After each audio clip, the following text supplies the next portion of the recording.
So, if you own a BMW, you probably know or don't know this, but BMW likes to cheap out on you a lot. They like to get plastic parts where you need them the most. Very hard to get to.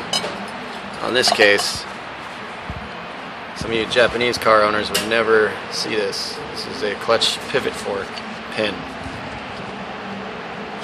This is a piece of plastic, and the knob broke right off. Don't want to use plastic. Doesn't last forever. And right here we're using all German automotive AGA. It's the part number.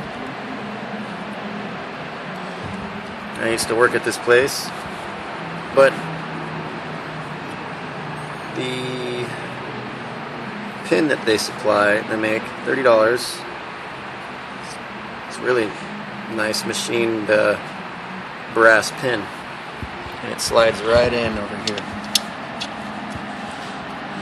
And you just want to tap it. Instructions say tap it gently with a socket, by hand. Don't use a hammer. You'll crack this thing right off if you use a hammer. It's very easy to crack. Alright.